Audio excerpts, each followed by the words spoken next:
Bueno, vamos a empezar.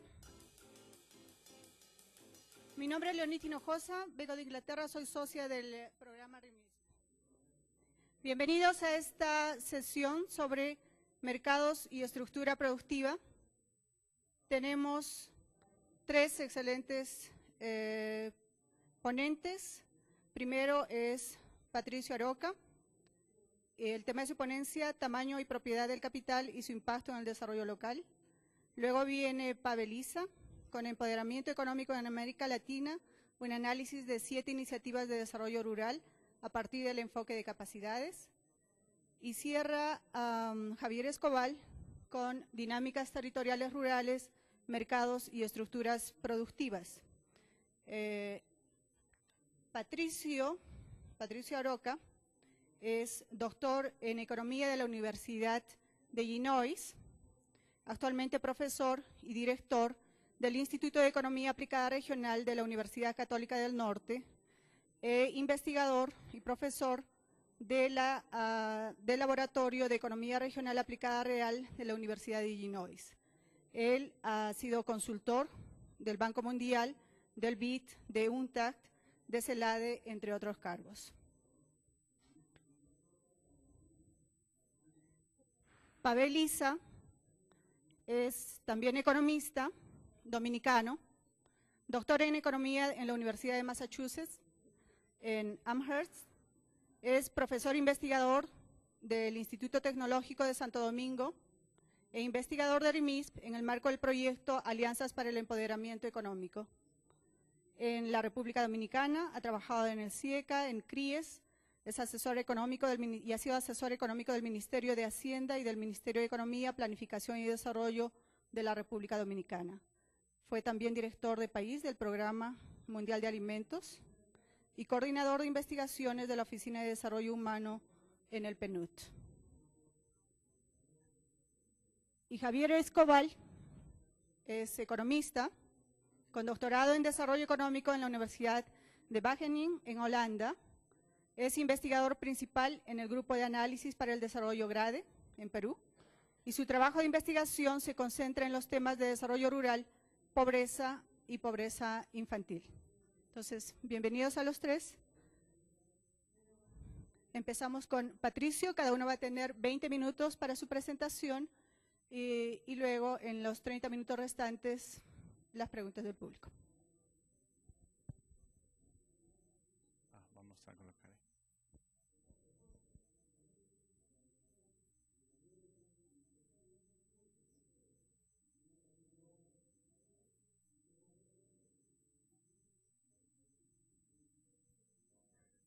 Bien, muy buenos días. Primero que nada quiero agradecer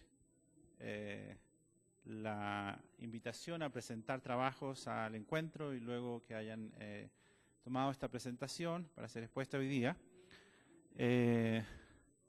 Segundo, quiero disculparme un poco por la tenida. Digamos, llevo 3 días vistiendo lo mismo porque todavía no consigo obtener mis maletas de regreso de LAN. Soy un poco más formal normalmente cuando presento. Y lo que quería mostrarles hoy día era una experiencia de Chile y asociar esto con el desarrollo y el desarrollo local especialmente. Creo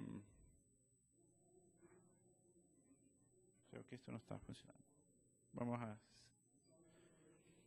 Entonces, vamos a partir con la motivación del trabajo. Normalmente lo que nosotros escuchamos de nuestros macroeconomistas, ¿cierto?, es una relación positiva entre lo que llamamos producto per cápita y el ingreso promedio que obtienen los trabajadores en su ocupación principal, ¿cierto? Y por eso siempre estamos planteando, generalmente estamos planteando que debemos hacer crecer la economía porque al crecer el producto per cápita, entonces crece el ingreso de los trabajadores, ¿cierto? Y este es un ejemplo para Chile donde efectivamente a nivel macro no tiene un alto coeficiente de correlación entre estas dos medidas. Sin embargo, cuando uno empieza a mirar estas dos medidas a nivel de las regiones, este es el caso chileno, Este es el mapa, ¿cierto? Es un mapa bastante lineal, está dividido en 13 regiones, de la región 1 en el norte hasta la región 12 en el sur, y esta que está aquí en el centro es la región metropolitana, donde está la capital, Santiago, ¿sí? Y entonces lo que tenemos acá, ¿cierto?, es el índice de ingreso de la ocupación principal. Aquí he puesto un índice donde le he dado el valor 100 a Santiago, y allá he puesto un índice de producto per cápita donde también le he dado 100 a Santiago. Por lo tanto, ¿cierto?, un valor como el de la región de Antofagasta, la región 2 que está ahí, que es la región de donde vengo, indica, ¿cierto?, que la región de Antofagasta en el año 92, es una región minera, produce 1,5 veces, no un poco más, casi 1,7 veces el producto de la región metropolitana, mientras que el salario promedio de los trabajadores de la región de Antofagasta es del orden del 80% del salario promedio de los trabajadores de la región de Antofagasta, ¿cierto? Lo que quiero decir con esto es que estos dos indicadores, el indicador de producto y el indicador de ingreso, no son iguales. Y normalmente cuando queremos hablar de bienestar de las personas, ¿cierto?, el bienestar de las personas está mucho más asociado al ingreso de la región que a lo que se produce en esa región, ¿sí? Este era un comentario que yo le hacía ayer a Rudy Butelar, diciendo que cuando medimos, ¿cierto?, que lo que está pasando en las economías en Latinoamérica, deberíamos tratar de hacer esta diferencia. Si yo quisiera promover entonces mayor igualdad en el territorio de los ingresos, ¿cierto?, uno podría esperar tratar de que estas regiones que tienen ingresos promedios más bajos, por distintas razones, normalmente están asociadas a la propiedad de capital, de los distintos tipos de capital, ¿cierto?, se movieran en esta dirección, ¿cierto?, y hacia arriba. Hacia arriba, el movimiento hacia arriba indica aumentos en productividad, movimiento hacia la derecha implica aumentos en el promedio de los ingresos de los habitantes de esa región. Eso pasa el 2003, ¿cierto? Efectivamente hay un movimiento de la nube, ese es 92-2003, sube un poco pero se va hacia atrás respecto a la región metropolitana, ¿cierto? En este sentido, Chile es un país altamente concentrado en torno a la región metropolitana, y lo que pasó en esta década del 92 a 2003, que es una década donde crecimos bastante, ¿cierto?, vemos que hay esta diferencia en ingreso, se incrementa aun cuando la diferencia en producto per cápita pareciera ser que son menores. Después tenemos el 2006. Los años están elegidos de acuerdo a la disponibilidad de los datos, especialmente de los datos de salarios que se obtienen de la encuesta CACEN que se aplica en Chile. Los datos de producto vienen del Banco Central. El 2006, ¿cierto?, si ustedes miran en el caso de la región de Antofagasta, tiene un ingreso que es, ¿no alcanzo a ver bien? Pero aquí lo puedo ver, que es 4,5 veces superior, perdón, un producto per cápita 4,5 veces superior al de la región metropolitana. Sin embargo, el salario promedio de los trabajadores de la región de Antofagasta sigue alrededor de 80% del salario promedio que obtienen los trabajadores de la región metropolitana, ¿sí? Entonces, esta diferencia es la que estaba llamando a mirar, ¿cierto?, que muchas veces, como tenemos mejor acceso a medir cuánto se produce en un lugar, a veces interpretamos ese acceso como bienestar de esa población, ¿sí? Y este es el 2009. En el 2009 tenemos unos, vamos a explicar por qué tenemos una baja aquí, ¿cierto? El producto per cápita en la región de Antofagasta, ¿sí?, es un poco más de 3 veces el de la región metropolitana, y su salario sigue bastante estable en torno al 80% durante todo este periodo. Este es un ejemplo donde uno puede darse cuenta lo errado que es la interpretación de estos resultados. Este es el diario, un diario de Ecuador, un diario local, del 2 de abril del 2012. Dice: la actividad minera sustentable sí permite derrotar la pobreza. Es una entrevista que se le hace al subsecretario de Minería chileno. Ahí está la entrevista completa, ¿cierto? Pero he tomado este párrafo. Dice: puedo decir que esto aporta, se está refiriendo a la minería, a un proceso de generación de ingresos muy alto. Por ejemplo, en la zona de Antofagasta, que es la segunda región que le acabo de mostrar, en Chile, que es la capital de la minería en Latinoamérica y la más importante del mundo, el ingreso per cápita por habitante hoy es de $28.000 por persona. ¿Sí? Es de $28.000 por persona. En realidad se está refiriendo al producto per cápita, ¿ya?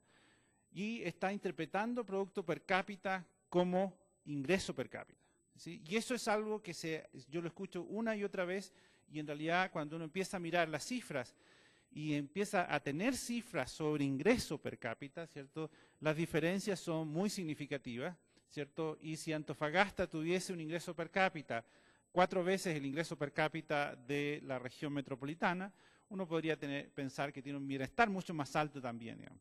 Pero cuando empieza a mirar los niveles de bienestar no son así. Y agrega esto, eso significa que tiene un ingreso per cápita similar a Nueva Zelanda y Corea. Solamente para comparar, ¿sí? Este gráfico está hecho para el año 2006, ¿cierto?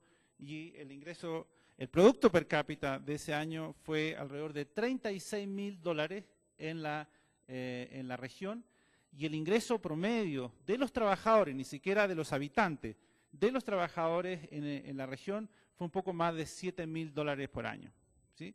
Entonces son diferencias muy significativas y uno empieza a darse cuenta que esto ocurre en aquellos lugares donde hay una explotación intensiva en los recursos naturales. Por lo tanto, mirar producto y mirar ingreso y no mirar ingreso y asumir que son similares, ¿cierto?, puede llevar a un error muy significativo. Entonces, dado esto, quería mostrarles, ¿cierto?, el análisis de 2 regiones en Chile, la región de Antofagasta y la región de Atacama, ¿sí? La primera región es la región de Tarapacá, la voy a dejar afuera, aun cuando al final me quedó un cuadro donde sí salen los resultados para esta región también, pero en general lo que quiero es hacer un análisis entre estas 2 regiones, que son 2 regiones mineras, donde el producto minero directo representa más del 60% en el caso de la región de Antofagasta y más del 50% en la región de Atacama, y en los próximos 10 años en ambas regiones hay prometido una cantidad grande de inversión extranjera.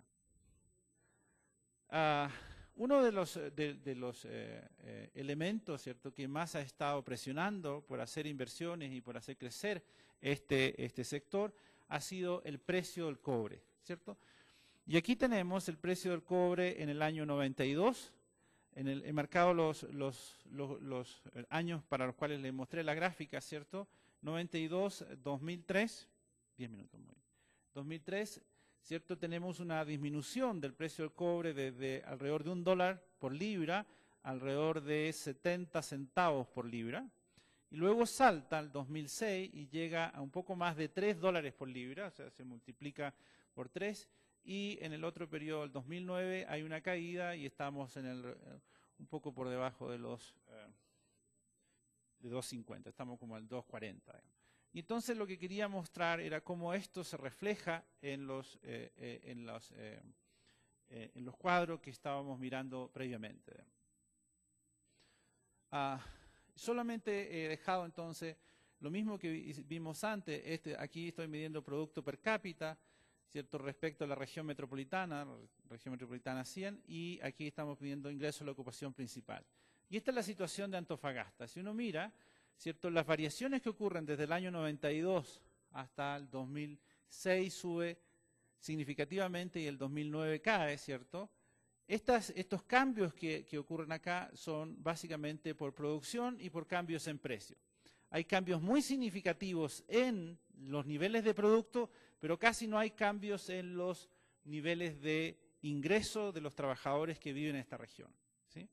Entonces, claro, uno cuando mira Antofagasta y mira estos indicadores, ve una ciudad, ¿cierto?, muy activa, muy potente, produciendo mucho, pero cuando uno mira el ingreso de los trabajadores que viven en esa región, ¿cierto?, la historia es un poco diferente.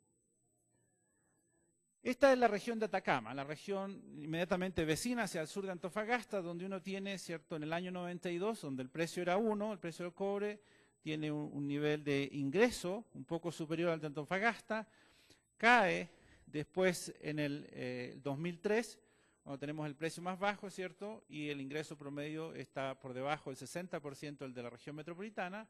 Hay una recuperación aquí en el 2006 por el incremento del precio y nuevamente una caída del 2009, ¿cierto?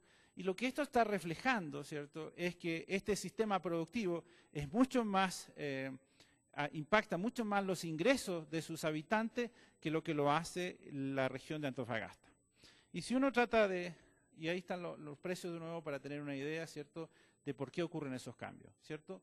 Entonces tenemos una economía como la de Antofagasta, donde los precios afectan los niveles del valor de la producción, pero casi no hay impacto en el salario, ¿cierto? Y es 80%. Mientras que la otra economía, ¿cierto?, hay cambios significativos en los promedios de los salarios cuando hay cambios significativos en precios, ¿cierto? Ahí están las dos regiones, la región de Antofagasta, ¿cierto? Casi no hay cambios en los ingresos, pero sí hay cambios muy significativos en la producción. O sea, cuando medimos la producción al lado de allá, ¿cierto?, tenemos cambios muy significativos. Mientras que en este otro caso, en el caso de Atacama, sí encontramos variaciones muy significativas en los ingresos de los habitantes, ¿sí? Y entonces la pregunta que nos hacemos a partir de ello es si esto está asociado a la condición de pequeña y mediana minería que es dominante en la región de Antofagasta y gran minería que es dominante en la región de Antofagasta. Pequeña minería dominante en Atacama, gran minería dominante en Antofagasta. El marco teórico, voy a ir un poco rápido aquí, básicamente hay tres elementos que queremos mirar. Uno es la institucionalidad, la política que está promoviendo, y en Chile está promoviendo fundamentalmente la atracción de inversión extranjera directa de grandes proyectos. La pequeña minería está relativamente olvidada, entonces eso es la condición de tamaño, y la otra es la propiedad, ¿cierto? La mayoría de esta gran empresa minera es de propiedad extranjera, excepto por Codelco, que es de propiedad estatal. Y la repartición es más o menos 2/3 propiedad privada, 1/3 de la producción es propiedad estatal. Este es el porcentaje, 97% de la producción minera en la segunda región viene de la gran minería, y en la tercera región alrededor de un 44% de la producción viene de la pequeña y mediana minería, ¿sí? Ahí hay algunos ejemplos de quiénes son los propietarios entonces de estas grandes empresas. 5 minutos, bien. Y entonces lo que queremos mirar, ¿cierto?, es si podemos mostrar que la recirculación de las utilidades de los propietarios locales en una región, como es la tercera región, ¿cierto?, tiene efectos significativamente distintos de que las utilidades de la gran empresa salgan del territorio, digamos. Entonces, vamos a repetirnos esta pregunta de investigación, ¿cierto?, y vamos a tratar de buscar alguna evidencia para sustentarla, digamos. La primera es, esto solamente para una dimensión del problema. Este es el producto del país, 163.000 millones de dólares es lo que produce Chile en el año 2007. Afortunadamente para ese año contamos con la memoria de la minera escondida. La minera escondida es la minera más grande privada del país, que produce más o menos 1/3 de la producción total del país. Este es su estado financiero, ¿cierto? Las ventas que tiene en el año 2007 son 10.000 millones de dólares y los costos de producción que aparecen ahí son 1.900 millones de dólares. Es decir, que las ganancias antes de impuestos son del orden de los 8.000 millones de dólares. Para que se hagan una idea, en toda la vida útil que tiene Minera Escondida, que va desde el año 84, cuando empieza a invertir, hasta el 2007, cuando uno suma toda la inversión, esa inversión suma menos de 6.200 millones de dólares. Entonces tenemos ahí una cantidad de ganancia que es superior a todo lo que ha invertido en un año, superior a todo lo que ha invertido en su vida útil. Paga casi 1.500 millones de dólares en impuestos, por lo tanto las utilidades después de impuestos son casi 6.500 millones de dólares. Todavía es superior a la inversión acumulada en toda su vida útil. Y esto quería mostrarles como dimensión, ¿cierto? Este es el PIB del 2007, 163.000 millones de dólares. Los excedentes de explotación de Minera Escondida solamente son 8.183 millones de dólares, lo cual Esto es valor agregado, ¿cierto? Para toda la contabilidad es valor agregado. Todavía falta mostrar aquí cuánto pagó en salarios y cuánto pagó en impuestos.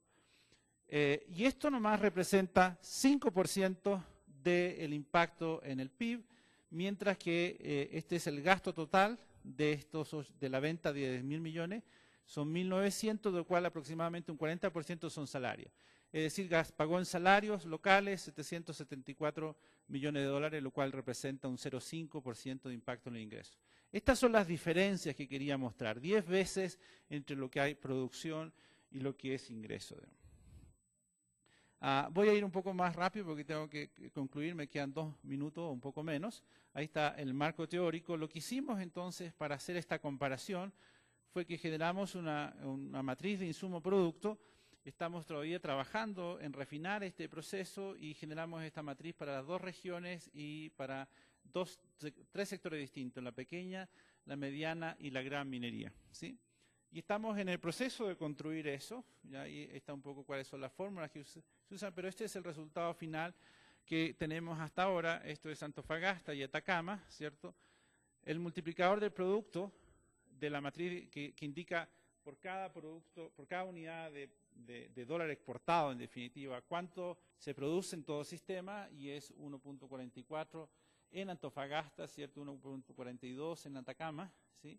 Entonces es mayor en la parte de producción, pero cuando se consideran adicionalmente el gasto de los salarios, ¿cierto? El impacto de los salarios es mayor en Atacama, ¿cierto? Y también es mayor en los ingresos, tanto considerando si los salarios se gastan o no en la región, ¿cierto? Y esto es una primera evidencia de que el impacto por unidad producida sobre el desarrollo local, entendiendo esto como el ingreso que obtienen los trabajadores localmente, ¿cierto?, sería mayor en estas pequeñas empresas. Entonces, a modo de conclusión, lo que estamos planteando en el trabajo, ¿cierto?, es un trabajo todavía en progreso, es que deberemos mirar la pequeña y mediana minería, ¿cierto?, como parte de la política institucional, es decir, no solamente hacer política para atraer inversión extranjera, sino que para desarrollar esta minería. Y en ese sentido hay en Chile un proceso, una institución, que lo que hace es le da el derecho a explotar un mineral a aquel que lo explora y lo encuentra. Me quedan 0. Y eso significa que las grandes empresas van encontrando pequeños minerales, lo declaran como suyo, pero no lo explotan, ¿cierto? Evitando la posibilidad de que pequeñas y medianas empresas desarrollen una actividad productiva ahí, ¿cierto?, y poder generar más desarrollo local a partir de ella. Muchas gracias. Bien, muchas gracias, Patricio. ¿Seguimos con Pavel? Sí, antes de la presentación de Pavel vamos a tener unos 3 minutos de presentación de Jennifer Zapata. Ella es oficial del programa de cooperación de Holanda de ICO, que precede la presentación de Pavel.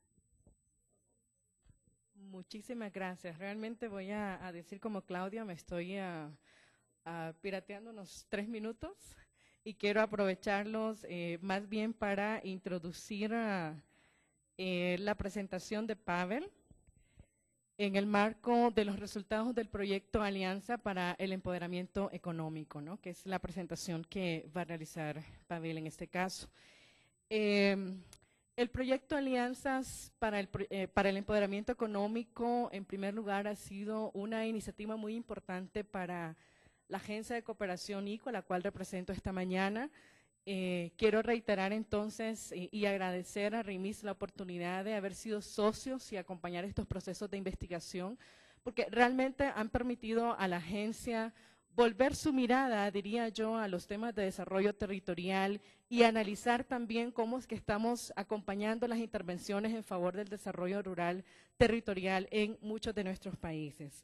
Solamente de manera muy breve comentarles que ICO es una agencia de cooperación de Holanda fundada desde los años 65 y actualmente acompañamos 44 países, entre ellos países de América Latina, Asia, África y Europa del Este. En América Latina contamos con 2 oficinas, una que está ubicada en Sudamérica, en La Paz, Bolivia, para atender a los colegas países suramericanos, y otra oficina que está ubicada en Centroamérica, en Managua, Nicaragua. Dentro de ese interés de ICO, ¿verdad? Decidimos, yo creo que ya hace 1 año y medio, aunque la relación con RIMIS data de muchos años atrás, acompañar el análisis del cual va a hacer referencia a Pavel, y poder de alguna manera reflexionar sobre aquellos elementos que tienen o no una relación directa con empoderamiento económico a partir del enfoque de capacidades. En lo general, y voy a pasar eso muy rápido, ICO trabaja en Latinoamérica con 4 grandes programas.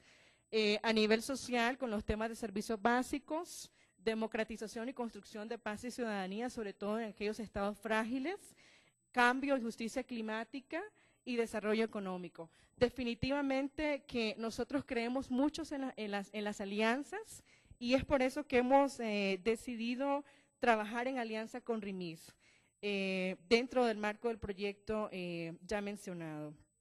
Quiero aprovechar así rápidamente para agradecer a aquellas instituciones que fueron parte del análisis dentro del proyecto, algunas de ellas aquí presentes como Adisagua, Grupo 6, Cafenica en Nicaragua, que abrieron sus puertas, ¿verdad?, institucionales y dejaron analizar algunos factores de éxito o no relacionados con el tema de empoderamiento económico. Simplemente reiterar a RIMIS y a los colegas que como ICO estamos comprometidos con el desarrollo rural, y ojalá también que las lecciones y resultados que nos comparta Pavel en su momento nos permitan, ¿verdad?, fortalecer también nuestros procesos de sociedad y asocio con institutos como RIMIS y otros actores a nivel local territorial.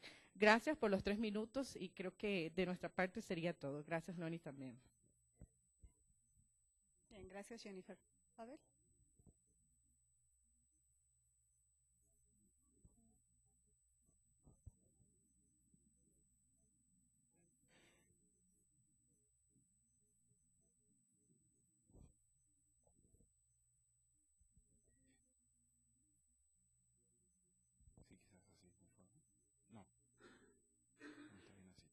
Sí, muy buenos días. Antes que nada quisiera complementar lo que ha dicho Jennifer esta mañana.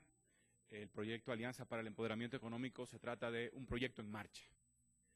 Y de hecho se trata de un proyecto en una fase temprana, inició apenas en 2011 y su objetivo es básicamente potenciar el impacto y la sostenibilidad de iniciativas exitosas de desarrollo rural local en América Latina, y lo procura hacer a través de lograr procesos de aprendizaje y que ayuden a identificar cuáles han sido los factores limitantes, pero al mismo tiempo los factores facilitadores que enfrentan las iniciativas, que han enfrentado estas iniciativas y que explican su alcance, el alcance particularmente de sus innovaciones, específicamente prestando la atención a los factores del entorno y que dificultan el escalamiento y por qué no la sostenibilidad. En el primer año del proyecto lo que hemos hecho es sistematizar, mi colega Juan Cheas y yo, sistematizar 7 experiencias exitosas de desarrollo, empoderamiento económico local, la mayor parte concentradas en Centroamérica y usando el enfoque de capacidades de Amartya Sen y de otros. Aquí lo que vamos a hacer es recoger los resultados de estos aprendizajes hasta dónde hemos llegado en este momento, pero se trata de un proceso que está caminando. Rápidamente el contenido, vamos a ver el contexto. Luego, las experiencias, características fundamentales de las experiencias sistematizadas, la experiencia de empoderamiento económico local, el marco analítico y cómo ese marco analítico lo procuramos operacionalizar. Luego, los principales hallazgos y finalmente los aprendizajes. Bueno, en materia del contexto rural en América Latina creo que es algo bastante conocido. Lo que estamos viendo es una persistencia de la marginación y la exclusión, y esto se concreta en una alta incidencia de pobreza y rezago económico y productivo, una relativamente reducida prioridad de la economía rural en las políticas públicas. 2 factores que pueden dar idea de esto: un bajo nivel de gasto público en agricultura, por ejemplo, y también un bajo nivel de provisión de servicios sociales en el ámbito rural, y una profundización de la inequidad rural, en particular también asociada a la salida del Estado de la agricultura, por ejemplo, o la liberalización del comercio agrícola. Ahora, de contexto de relativamente más tiempo, se agregan nuevos elementos en los últimos años y quisiéramos destacar 3. El primero es la tendencia al alza y la volatilidad de los precios de los alimentos y de los commodities, Un segundo elemento es la reestructuración de los mercados agrícolas y de alimentos, tanto a nivel global como a nivel nacional, en particular el creciente peso de las cadenas productivas, las cadenas cerradas de abastecimiento, la concentración del comercio internacional de alimentos y de commodities y el conocido proceso de supermercadización que ha tenido impacto a nivel local rural. Y el tercer elemento es el cambio climático, con particular atención al crecimiento de la preocupación por los efectos del cambio climático y de los mayores esfuerzos que se han puesto para adaptación a esta nueva situación. Ahora, en este nuevo contexto, o con este contexto, ¿ofrece esto nuevas oportunidades para la pequeña producción rural? Nos preguntamos si pueden las pequeñas unidades productivas aprovechar los incentivos de precios. ¿Pueden estas participar de manera ventajosa en las cadenas de aprovisionamiento, aquí dice globales, pero también en las cadenas de aprovisionamientos a nivel nacional? ¿Pueden contribuir a mitigar los impactos del cambio climático y beneficiarse de esas actividades? Creo que son preguntas esenciales. Luego, ¿cómo lo pueden hacer? Y como preguntaba Lenin, ¿qué hacer en ese sentido? Respuesta muy rápida que la vamos a desglosar un poco más adelante es, obviamente, potenciando las capacidades productivas y económicas, pero también otras capacidades, y potenciando las sinergias entre cada una de estas capacidades y incidiendo en el entorno. La experiencia que hemos tenido hasta ahora es que las iniciativas, los emprendimientos que hemos analizado dan razones para tener un cauto optimismo.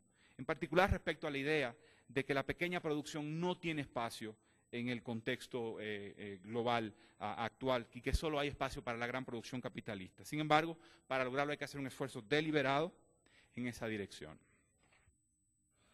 Yendo directamente a las experiencias sistematizadas, son 7 experiencias, aunque también nos alimentamos de otras.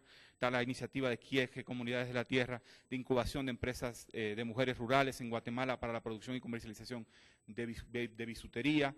La cooperativa Canil, para la producción y exportación de vegetales frescos en Guatemala, con un enfoque de comercio justo.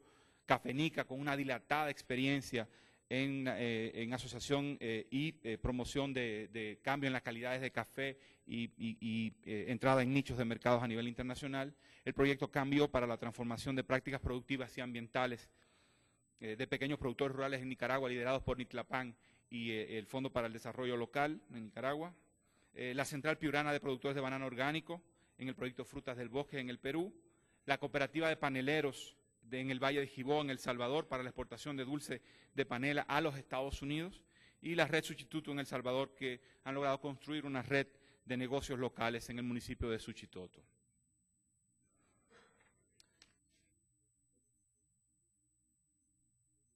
Estas 7 experiencias rurales exitosas tienen algunas características muy claras. Primero, se tratan de emprendimientos colectivos. La colectividad se articula a través de diversos mecanismos, agrupados en asociaciones o redes o cooperativas, ¿no? Las actividades fueron diversas de las 7, ¿no?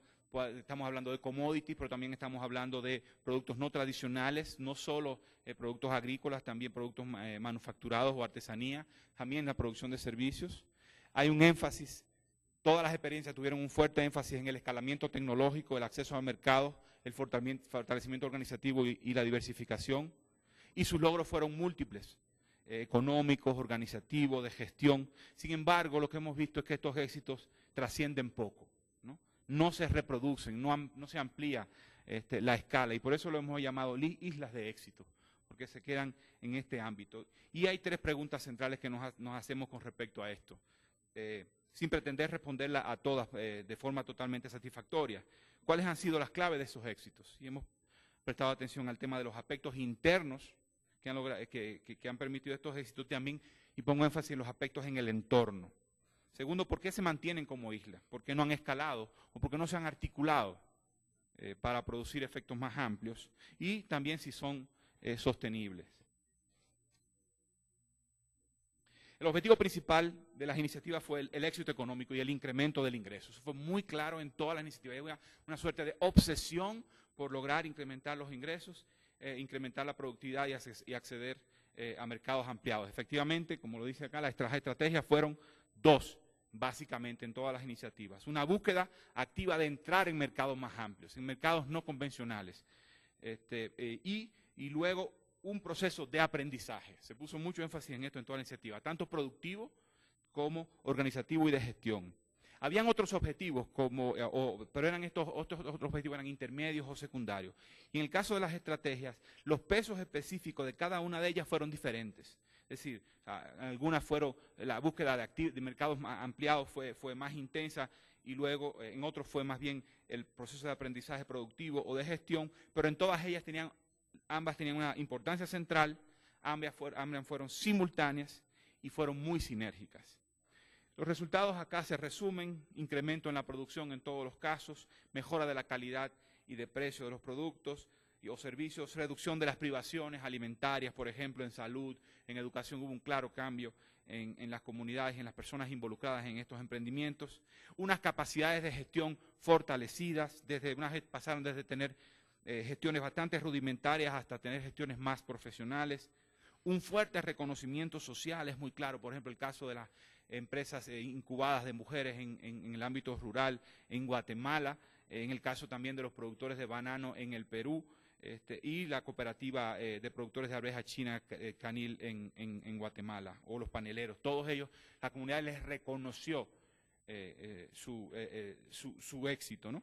Y finalmente, en todos los casos, hay elementos que nos permiten pensar en que hubo las capacidades de agencia y de influir en el entorno fueron fortalecidas.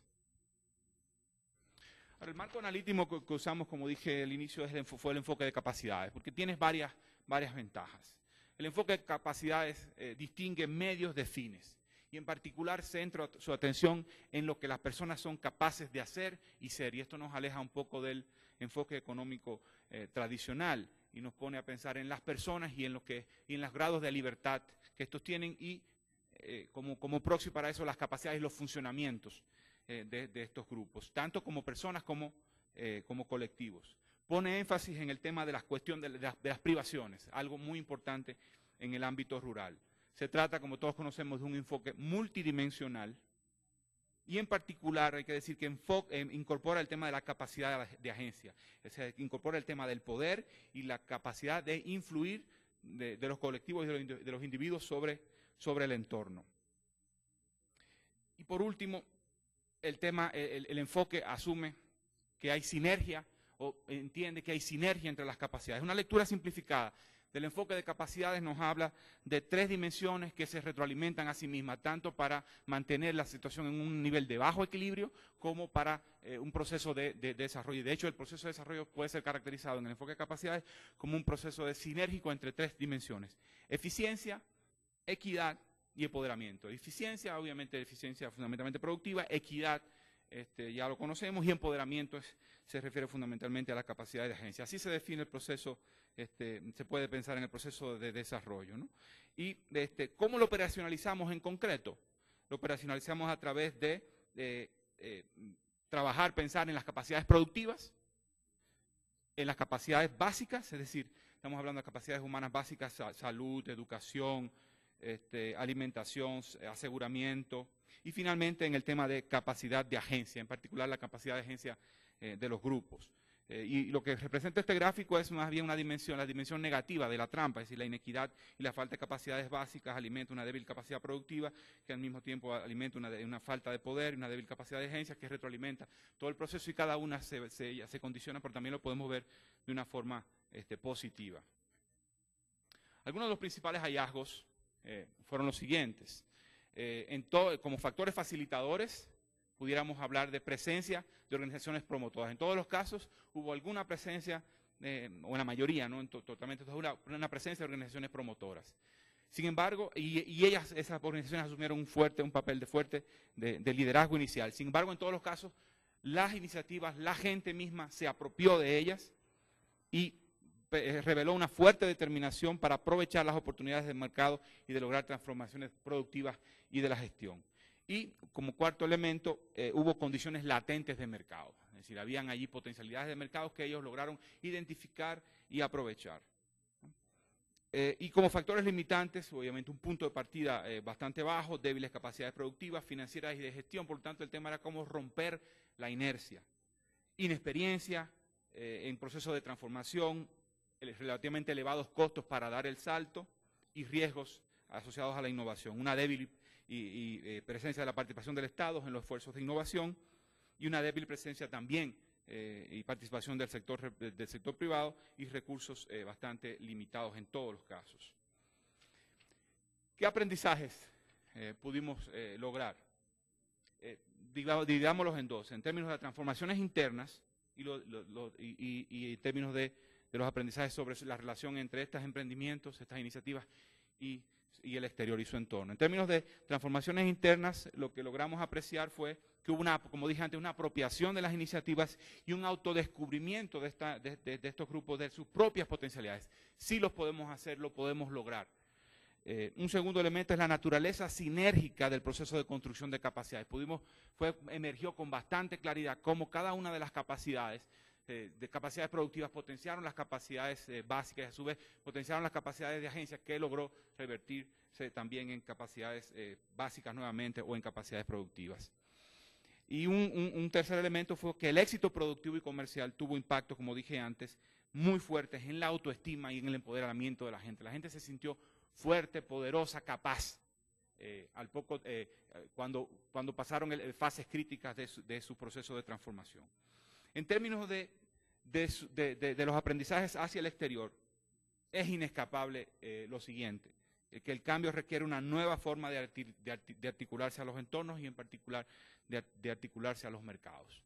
Esa fue, digamos, la llave. Y obviamente que es posible, otro aprendizaje, construir un entorno inmediato adecuado. Sin embargo, a pesar de los éxitos, hay que decir, individuales alcanzados, estos fueron insuficientes para lograr incidir de manera significativa en los contextos institucionales y de política. No es que fue nulo, pero es relativamente limitado. Eso es una poca capacidad de influir en los entornos. Y es precisamente en esta etapa del proceso de trabajo que nos encontramos y que probablemente ustedes puedan echarnos una mano en esto.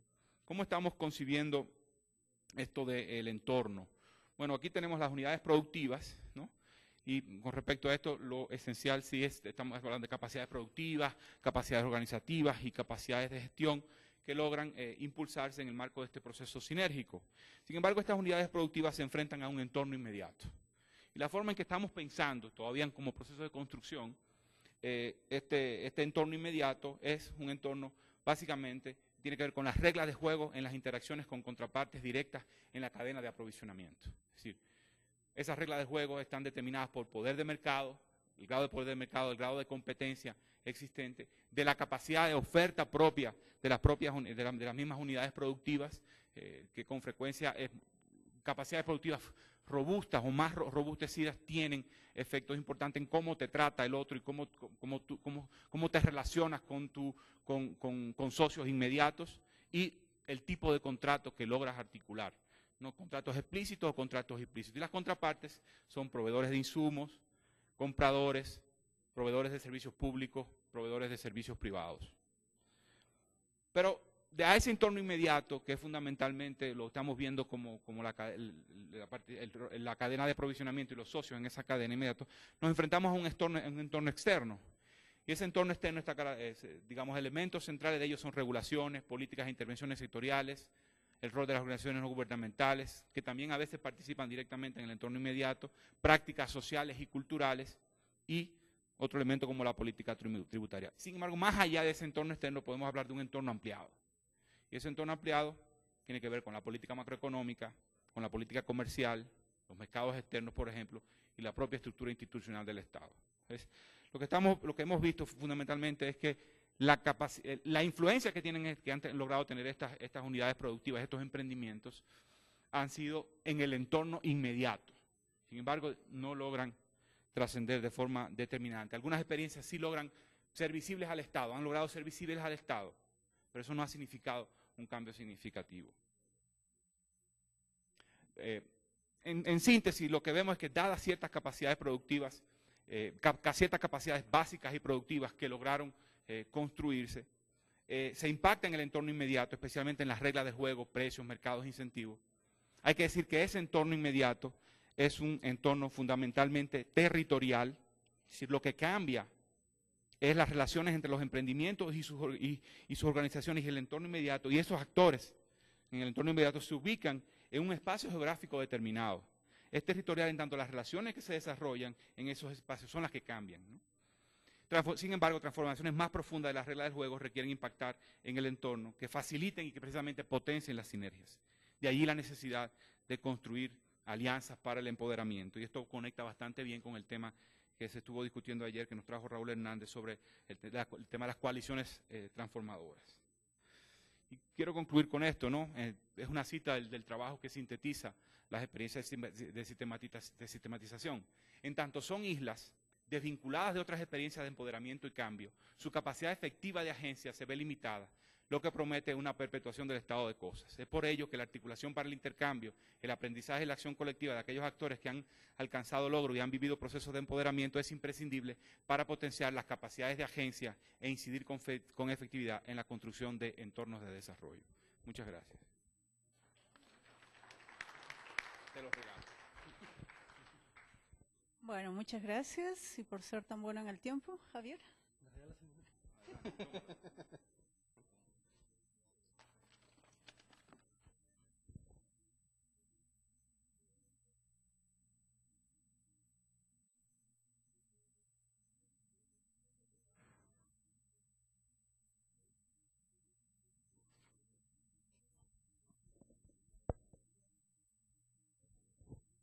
Buenas tardes con todos y todas. Lo que voy a presentar en estos 20 minutos es un proceso de síntesis que hemos venido trabajando con Arilson Favaretto, con Francisco Aguirre y con quien habla Javier Escobal, que a su vez es el producto de múltiples autores. Nosotros lo que hemos venido haciendo es sistematizar el conjunto de estudios de caso que se han venido generando en el marco del programa de dinámicas territoriales rurales. Además, hemos realizado un conjunto de trabajos adicionales para tratar de focalizarnos en algunos elementos que nos parecían centrales para discutir las relaciones entre mercados dinámicos y desarrollo territorial rural. Como ya se ha venido diciendo en el marco de varias ponencias en ese seminario, el programa de dinámicas territoriales rurales ha estado planteándose 3 preguntas básicas sobre si existen en América Latina territorios rurales que están creciendo económicamente con inclusión y sustentabilidad ambiental, y la respuesta es sí, no son muchos, pero hay. ¿Qué factores determinan las dinámicas territoriales exitosas, es decir, aquellas que han resultado en crecimiento económico con inclusión social y sostenibilidad ambiental? Y ese es un foco central de lo que vamos a tratar hoy día desde la mirada de los mercados.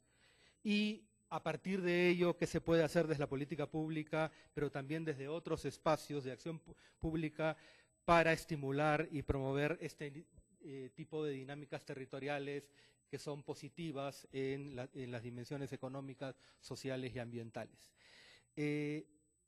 Una de las principales respuestas del programa es que la probabilidad de que un territorio tenga un crecimiento inclusivo, sostenido y sostenible, no es el producto de un solo elemento, ¿de acuerdo? O sea, no existen balas de plata.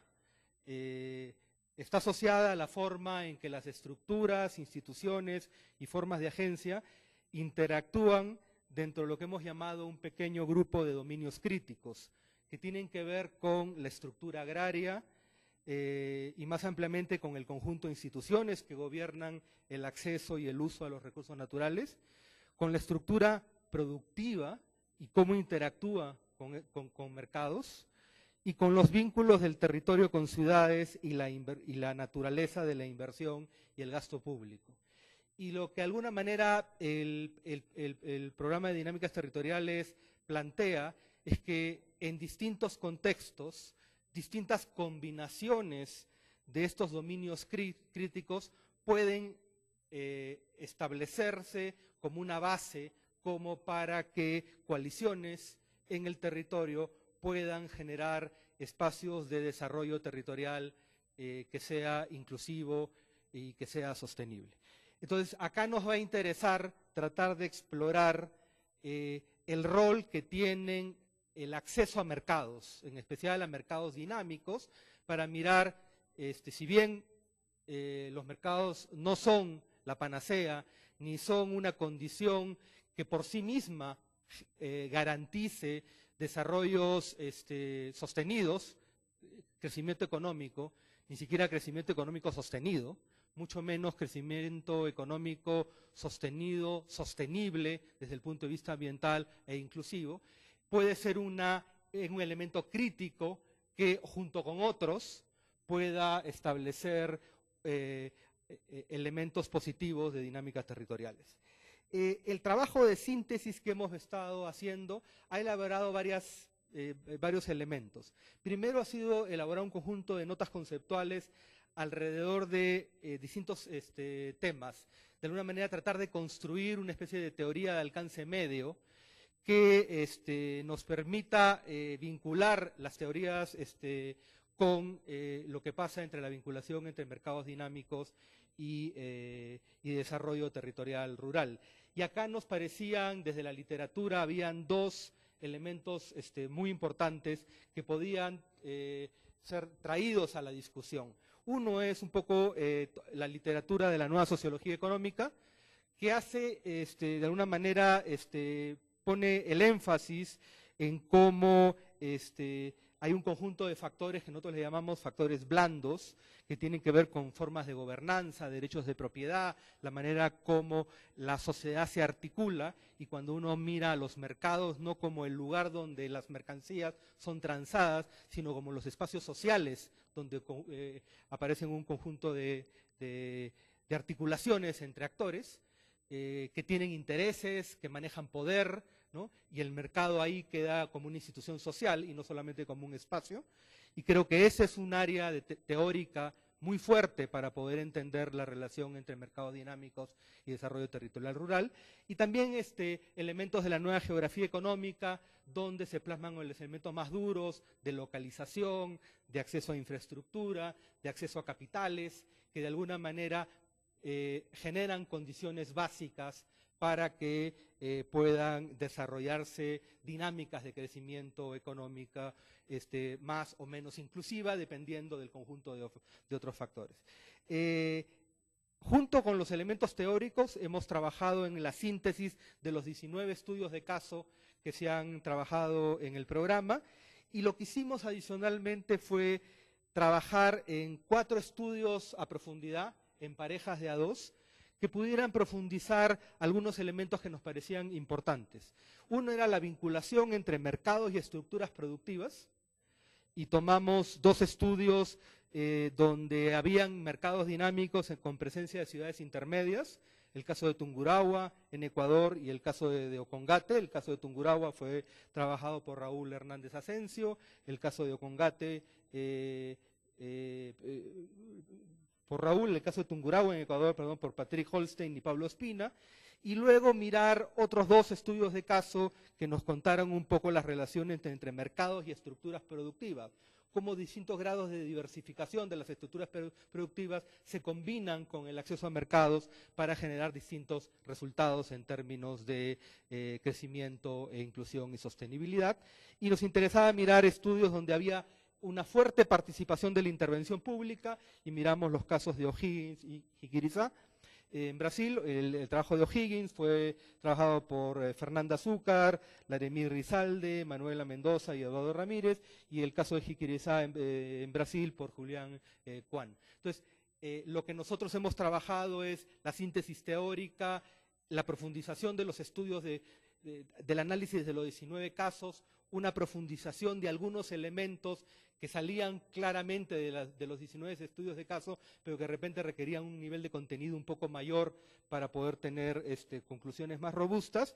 Y de alguna manera lo que queríamos mostrar es cómo existen estas combinaciones de factores duros, localización, infraestructura, y estos factores blandos que tienen que ver con formas de gobernanza, que de alguna manera interactúan y que no necesariamente el acceso a un mercado dinámico o inclusive el acceso a mercado dinámico sobre una base de una estructura productiva diversificada, o el acceso a un mercado dinámico sobre una estructura de la propiedad relativamente más democrática. Eso por sí solo no garantiza ni crecimiento inclusivo, ni crecimiento sostenible, pero que podrían ser condiciones de partida que sumadas a otras dieran la oportunidad de crecimientos más inclusivos. Por mercados dinámicos estamos manejando el acceso sostenido a un conjunto de mercados que pueden ser de productos, de servicios, de crédito, que permitan tasas de crecimiento altas y sostenidas.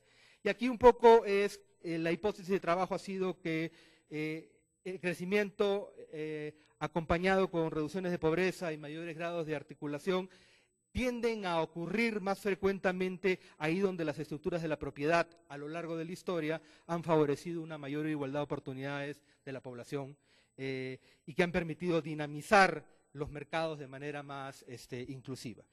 Y elementos de estructura productiva que tiene que ver con el grado de diversificación de la economía en el territorio, donde la hipótesis de trabajo es que en territorios con economías más diversificadas, con mayor diversificación de encadenamientos localizados en el territorio y con una sólida presencia de pequeñas y medianas empresas, permite mayores opciones para construir dinámicas de crecimiento con inclusión social. No las garantizan, pero ponen la base para lograr potencialmente crecimientos más inclusivos.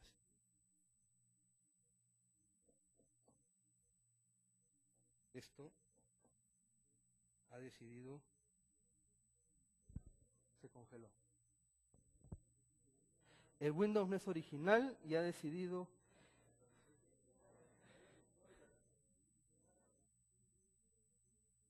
una vez más.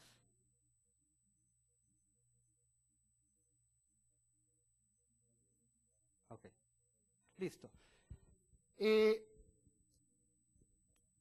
Uno de los primeros elementos tiene que ver con cuando uno observa los 19 estudios de caso donde existe crecimiento económico, este ocurrió a partir de dos fuentes principales: la articulación a mercados y las transferencias públicas o privadas provenientes de fuera del territorio. Y lo que hemos encontrado aquí es que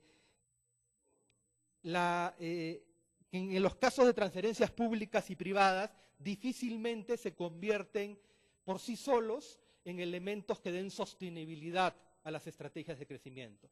Y ha sido solamente en los casos donde hay una articulación a mercados dinámicos donde se tiene un punto de partida para lograr crecimientos económicos que sean sostenidos. Eso no garantiza, de nuevo, inclusión, eso no garantiza sostenibilidad, pero en ausencia de estas vinculaciones a mercados dinámicos, la sola presencia de transferencias públicas o privadas que no logran acumularse y traducirse eventualmente en dinámicas de articulación a los mercados, por sí solos parecen no generar dinámicas de tipo win-win-win. En ese sentido, lo que de alguna manera se plantea es que los mercados son condición necesaria, pero no son suficientes ni para generar crecimiento sostenido, ni mucho menos para generar crecimiento inclusivo y sostenible, ¿no? Y lo que la investigación sugiere es que es este mix de factores blandos, que son aquellos resaltados por la sociología económica, junto con estos factores duros ligados a la nueva geografía económica, que determinan la localización, el acceso a bienes públicos, es la mezcla de estos donde se empiezan a aparecer las posibilidades de vinculación a mercados dinámicos que sean más equitativos y que puedan hacerse de manera sostenida, inclusiva y sostenible. Ahora, cuando las estructuras productivas son diversificadas, se abren opciones para un mayor rango de encadenamientos en el territorio, y lo que hemos encontrado, por ejemplo, es el caso de Santa Catarina, también es el caso de Tungurahua. Estructuras diversificadas amplía la base social para obtener coaliciones que eventualmente puedan operar en el territorio buscando elementos de mayor inclusión. Cuando los vínculos a los mercados dinámicos están en base a estructuras de mercado que son poco diversificadas, entonces las opciones para la aparición de estas coaliciones transformadoras son bastante más reducidos. También, por ejemplo, importa muchísimo la vinculación con estructura agraria, zonas como Tungurahua, por ejemplo, donde la estructura agraria es mucho más equitativa, ha permitido la construcción de un dinamismo más inclusivo, mientras que en zonas, por ejemplo, el caso de Santo Tomás en Nicaragua, donde la estructura de propiedad estaba fuertemente concentrada, de alguna manera pasó la reforma, pero después se regresó a procesos de reconcentración, existen muchos menos espacios para la construcción de estas coaliciones transformadoras. Entonces aquí lo que tenemos son elementos donde estructura productiva, diversificada, estructura de propiedad, también menos centrada, son puntos de partida importantes para generar mayor dinamismo y mayor oportunidades para coaliciones. Un elemento que también hemos visto que se combina muy fuertemente con el acceso a mercados dinámicos es la presencia de ciudades intermedias o ciudades cercanas a los territorios, y que de alguna manera esto perfila un tipo de dinamismo muy particular. Cuando el mercado al cual se vincula el territorio es un mercado externo, lejano, hay un conjunto de efectos multiplicadores que se pierden, hay un conjunto de encadenamientos que no ocurren y un conjunto de procesos sociales que se procesan de manera bastante distinta cuando el mercado es un mercado externo, mientras que cuando hay un mercado local, hay un mercado interno importante, empiezan a aparecer un conjunto de oportunidades para que los procesos sociales y políticos sean más amplios y potencialmente existan bases para establecer coaliciones amplias en torno al crecimiento. Un caso particularmente interesante es esta comparación entre Valle Sur Ocongata y Tungurahua. El Valle Sur Ocongata en el Perú es un espacio con una estructura de diversificación productiva que no es muy alta, a diferencia de la estructura bastante más diversificada de Tungurahua. Valle Sur Ocongata ha logrado, a partir de coaliciones sociales y activos culturales, establecer nichos de mercado muy fuertes que permiten enfrentarse a la competencia externa, y estas coaliciones han planteado una manera muy particular de articularse a los mercados de productos, que ha permitido que las ganancias de la articulación al mercado sean bastante más inclusivas. Entonces, acá se ve, por ejemplo, un rol muy importante de coaliciones sociales, pero también cómo esas coaliciones interactúan con los mercados para generar digamos, especialización o productos con contenidos muy específicos locales que de alguna manera se enfrentan mejor a la competencia. En el caso de Tungurahua, se trata de una red social muchísimo más amplia, y eso ha permitido en el entorno de una estructura de propiedad bastante menos concentrada, un acceso mucho más democrático a la información, la participación de segmentos de la población más amplio en las tomas de decisiones, y también en el control en la manera como la inversión pública es desplegada en el territorio, lo que a su vez genera sinergias positivas en términos de conclusión. En ambos casos es sumamente importante el atender a un mercado regional, aunque en el caso de Ambato, por ejemplo, ligado a Tungurahua, también pasa a ser muy importante en convertirse en un espacio donde se articula a mercados extraterritoriales y es una especie de nodo de articulación. La relación entre mercados dinámicos y ciudad también genera espacios muy importantes en términos de cambios en las relaciones de género. Existen un conjunto de dinámicas transformadoras en los sistemas de género. Lo típico es que se abren las oportunidades de empleo para las mujeres en el territorio, lo que encontramos es procesos transformadores muy profundos en ese sentido, aunque no necesariamente hayan cambios en las estructuras de género, sino solamente reacomodos en los sistemas.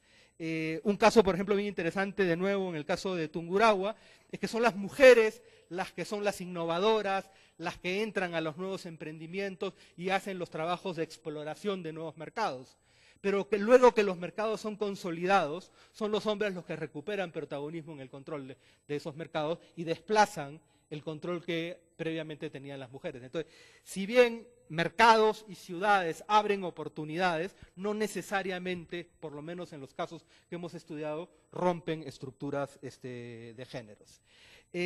Cuando uno quiere mirar el caso de relaciones entre mercados dinámicos y políticas públicas, uno encuentra que en todos los territorios donde ha habido crecimiento importante, hay un aporte muy importante del Estado en dos dimensiones. La primera es en la dotación de bienes y servicios públicos, fundamentalmente infraestructura, y tenemos bastante evidencia de que cuando esta provisión de bienes y servicios públicos es coordinada, es decir, no basta con tener un camino, importa el camino con los servicios de agua, electrificación, es el paquete integrado de servicios el que abre oportunidades y no necesariamente la otorgación de un servicio público particular.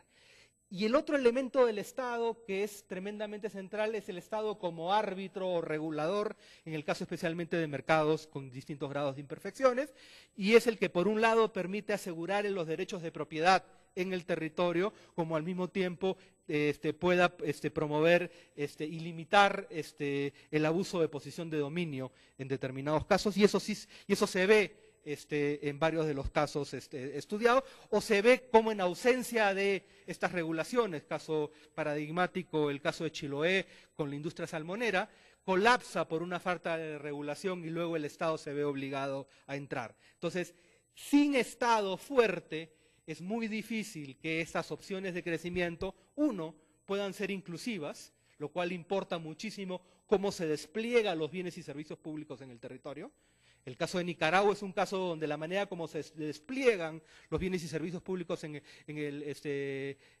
la zona lechera de Nicaragua es una donde se refuerzan los espacios de poder, mientras que en otros este despliegue de bienes y servicios públicos es más conducente a dinámicas más estructuradas. En los menos 30 segundos que me quedan,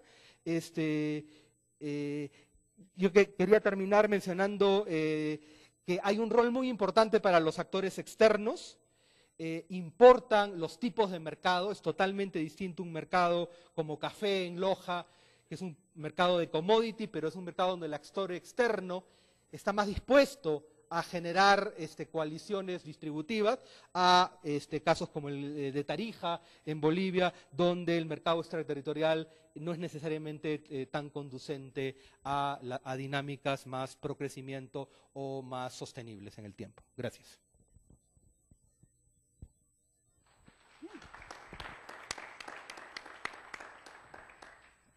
Bien, muchas gracias a los tres ponentes. Patricio, ¿quieres acompañarnos?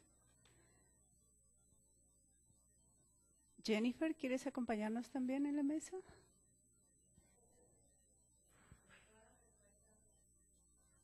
Se las delegas. Bueno.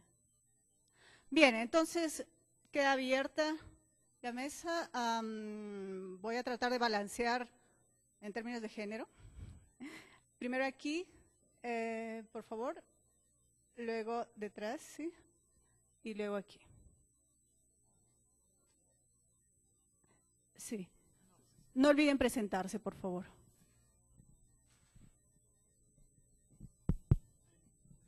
Muy buenos días, muchas gracias. Soy Emma Saavedra y también trabajo como oficial del programa NICO. Y ha sido un esfuerzo súper interesante de tratar de hacer estas investigaciones entre Centroamérica y Sudamérica, ¿no? Y precisamente los hallazgos que han salido de este proceso han sido sumamente interesantes. Entonces, mi pregunta va para Pavel o Isa. Bueno, ¿en qué medida, por ejemplo, tú puedes encontrar algunas similitudes, qué sé yo, aprendizajes entre el centro y el sur, ¿no? Es como algo que siempre me viene dando vueltas por la cabeza. El otro tema, estaba pensando si este empoderamiento económico de estas islas de éxito son inclusivas. Y bueno, también estaba pensando un poco en el tema del rol del Estado, sobre el tema de las políticas públicas, si estas realmente están de alguna manera incidiendo en estas islas de éxitos, y un poquito también del rol de la empresa. Gracias. Detrás, Eduardo. Gracias, Eduardo Ramírez de Remis Chile. Una pregunta para Patricio y después un comentario para los otros dos exponentes. Patricio, una pregunta, una duda que surge de tu presentación es esta relación que existen mayores grados de multiplicadores mejores en las regiones cuando son pequeñas empresas mineras. La pregunta que surge es cuál es el grado de competitividad de esa pequeña empresa minera que tiene mayores grados de multiplicador al interior de la región. No vaya a ser que estamos multiplicando menores niveles de ingreso global y finalmente el resultado al final sea un menor logro agregado. Y entonces me conecto con las experiencias de éxito que nos mostraron y también algo de lo que nos dice Javier. ¿Cuál es el grado de competitividad real de estas experiencias de pequeños emprendimientos que estamos nosotros observando, sistematizando? ¿No será que también ahí estamos con un velo que no hemos podido ver cuál es el grado de input externos que soportan muchos de estos procesos de emprendimiento más pequeños? En el caso chileno, del precio. El alto nivel del precio del cobre hace que entren pequeñas y medianas empresas. La pregunta es, ¿qué pasa cuando baja el precio? La pregunta para los otros es, ¿qué pasa cuando se van los soportes externos con esas islas de éxito? Gracias. Por acá.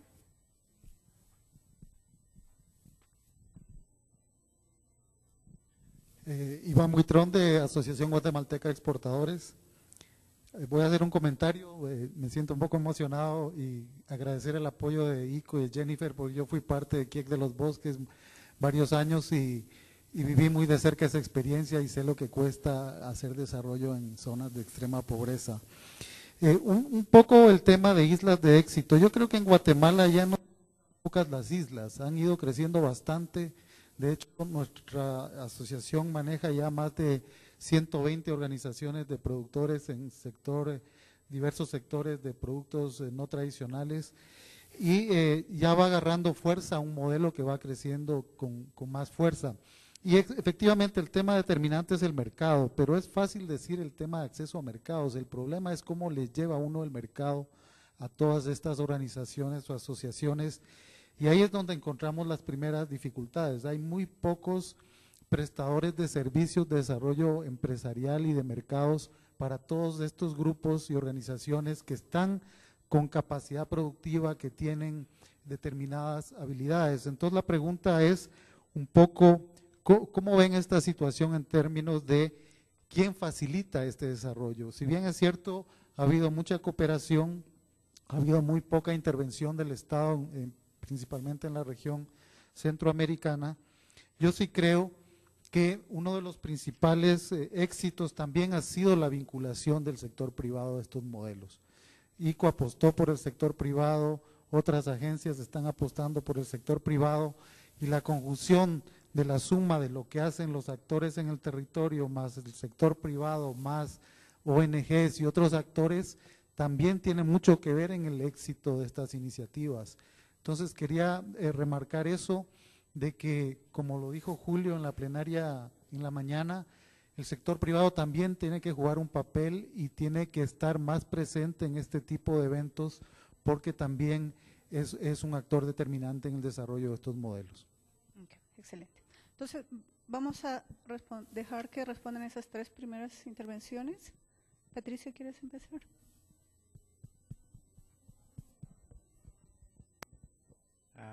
Bien, muchas gracias por la pregunta. En realidad creo que es un elemento clave el hecho de si esta propuesta es una propuesta sobre eficiencia o es una propuesta sobre equidad, en el sentido que es una apuesta más asociada al sector social, digamos. Y en realidad, en la forma en que está hecha la investigación y escrito el paper, está pensado más en la eficiencia. Y en el siguiente sentido, los datos que yo mostraba como tú bien mencionas, precio es la variable clave, ¿no es cierto? Cuando uno tiene un precio, las grandes mineras normalmente han evaluado sus proyectos con precios que están en promedio alrededor de 90 centavos por libra vendida, ¿sí? Por lo tanto, estas grandes utilidades que se aprecian es producto de que están vendiendo a sobre 3 e incluso llegado hasta $4 por libra. Cuando uno mira ahora la pequeña y mediana empresa, lo que uno observa es que cuando el precio supera $1 por libra, ¿cierto?, empieza a ingresar un grupo de pequeños empresarios, ¿cierto?, porque ya se le hace rentable. Cuando supera 1,5 ya el grupo es bastante mayor, ¿sí? Y de ahí hacia arriba se empieza a notar el impacto económico en la economía, ¿cierto?, donde habitan. Entonces, respecto de si tú apoyas a este grupo, si estás aumentando competitividad o no, ¿cierto?, nosotros estamos pensando en dos estrategias precisamente enfocadas en la competitividad. Una es que aquellas empresas que requieren precios sobre 1 para mantenerse en el mercado, ¿cierto? Hay experiencias pilotos, hay una en Chile y hay otras en otras partes, donde lo que han hecho es han comenzado a extender su proceso, porque su proceso actual es fundamentalmente sacar mineral, ¿cierto?, y venderlo sin refinamiento, ¿sí? Hay unas cosas que llaman plantas móviles, que cuestan del orden de los $10 millones, y lo que muestran esto que si incorporas el proceso entonces de depuración del mineral en la pequeña y mediana empresa, ellos pueden sobrevivir incluso con precios de mercado alrededor de 1 bajo 1. Entonces, plantas móviles es una primera alternativa y ya hay grupos de pequeños mineros que se han asociado, ¿cierto?, y están tratando de buscar ayuda ahí. Y hay otro elemento que me parece aún más importante, que tiene que ver con la institucionalidad. Y ahí lo que está ocurriendo actualmente es que hay los que hacen perforaciones con precisión para poder determinar cuál es el tamaño y la calidad del mineral bajo la tierra, ¿cierto?, son las grandes empresas. Y entonces lo que pasa en Chile es que no hay un costo por mantener esa propiedad. Entonces yo hago una perforación, encuentro un pequeño mineral, lo declaro y obtengo el permiso para explotarlo durante los próximos 99 años, ¿sí? Como por supuesto esos son pequeños minerales, no son rentables por lo menos por ahora, la gran empresa los guarda y cada gran empresa debe tener en su departamento de geología entre 150 y 500 carpetas, llaman esto, que son pequeños minerales declarados con el permiso para explotar, ¿sí? Y entonces ahí hay una especie de monopolio porque el desierto, ¿cierto?, que tiene una cantidad de estos minerales disponibles, hay menos disponibles para los pequeños empresarios, ¿sí? Y como no tiene costo significativo, no hay explotación de ellos. Entonces lo que se plantea es que hay que evitar que este proceso siga, ¿cierto?, y hay que motivar, ¿cierto?, a través de que esta apropiación del derecho a explotar por los próximos 99 años, ¿cierto?, sea casi gratis para las grandes empresas, ¿sí? De modo de que la gran empresa, si no está interesada en explotar, ¿cierto?, pueda asociarse con la pequeña empresa, ¿cierto?, pueda haber un mercado para que la pequeña empresa, ¿cierto?, tenga más donde explotar y adicionalmente tenga mucha mejor información, porque tiene mucho menos riesgo al ir a explotar un mineral que sabe perfectamente cuál es la ley y el tamaño que tiene. Bueno, sobre la primera pregunta sobre las similitudes entre las experiencias llamémoslo así, del norte y del sur, digamos, de Centroamérica y de Sudamérica, realmente de las 7, 6 fueron en Centroamérica y una fue en Sudamérica, en el Perú. Entonces, es difícil sobre la base de una sola experiencia plantear una comparación, pero si la queremos hacer, yo creo que la experiencia de vinculación a los mercados de banano orgánico de los productores del Valle de Piura en el norte del Perú no fue muy particularmente distinta a, por ejemplo, la de la vinculación de los productores de vegetales en Guatemala o la de otros, o sea, no fue particularmente distintas. Y eso me lleva automáticamente a la pregunta sobre el grado de competitividad. En todos los casos estamos hablando de iniciativas que se vincularon a los mercados, bueno, 5 de ellas se vincularon a mercados internacionales, vendiendo a precios competitivos y sin que hubiesen esquemas de subsidio de precios o subsidio de procesos productivos. A donde se da el subsidio es digámoslo así, a través del aporte de ONG, pero estamos hablando de proyectos relativamente pequeños, $100,000, $200,000, es a dar el salto productivo, organizativo, ¿no? Saltaste de tener unas técnicas productivas donde no incorporas buenas prácticas agrícolas o de tener gestión organizativa dentro de las cooperativas, por ejemplo, o gestión administrativa muy rudimentaria, con frecuencia con una con inequidades de poder y demás, a una gestión más horizontal, más moderna. Ese proceso de cambio sí fue de alguna manera apoyado. Y eso implicó un aumento de las capacidades. Ahora viene el tema de la sostenibilidad. ¿Hasta qué punto eso es sostenible? Uno puede decir, bueno, el proceso ya tienes las capacidades y las capacidades no se te van a esfumar. Digamos, pues sí, pero pudiera ser el caso de que sin el apoyo externo todavía la efectividad en el uso de la capacidad puede estar comprometida. Yo creo que en este momento está por verse. Eso está todavía no muy claro. Mi impresión es que se dio en la mayor parte de los casos un salto importante y colocó a los productores y a estas iniciativas en un nuevo escalón. El rol del Estado y sobre el rol del Estado y el sector privado en todos los casos en la mayor parte de los casos fue bastante limitado, excepto en el caso de Adisagua, donde hubo una participación activa de una empresa privada como tal. La participación del Estado y del sector privado fue bastante tímida. Cuando fue evidente, claro, que la experiencia fue exitosa, digámoslo en palabras, sacaron la cabeza, se vieron que fue importante, entonces el Estado apareció, ya sea en el nivel local, la municipalidad o en el nivel nacional, no todavía hasta el momento donde lo hemos estudiado con acciones decididas de acompañamiento, de apoyo, pero de cierto nivel de reconocimiento. Si son experiencias inclusivas, esa es una pregunta más difícil. Bueno, es inclusivo en el sentido de que estos grupos, estas iniciativas, lograron subir de nivel, subir de escalón en todo sentido productivo, en sus capacidades básicas, salud, capacidad de compra de servicios de salud y de articulación y de participar en la provisión de ellos mismos de servicios de salud y de servicios de educación. Pero al interior de los grupos también uno podría decir que en varios de ellos hubo procesos de reestructuraciones al interno de estas que hicieron relaciones más horizontales entre los diferentes personas que participaban, por ejemplo, en las cooperativas. En el caso de las iniciativas de Quies de los Bosques y de Comunidades de la Tierra, fue, digamos, la más notable porque fue una incubación de empresas de mujeres y eso y las colocó, por lo menos en principio lo que pudimos observar fue, las colocó en una nueva situación vis a vis los hombres en su comunidad y los hombres en su casa, de tal forma que los hombres en su casa empezaron a participar de los procesos de producción de bisutería. Ya no estamos hablando de una mujer que está solamente en la casa con los roles tradicionales de género, sino que el hombre es, digamos, junto con también a veces los hijos mayores, forma parte de la unidad productiva familiar. Y la mujer no está en esa unidad productiva familiar en un rol subordinado, porque la empresa las empresas son de mujeres.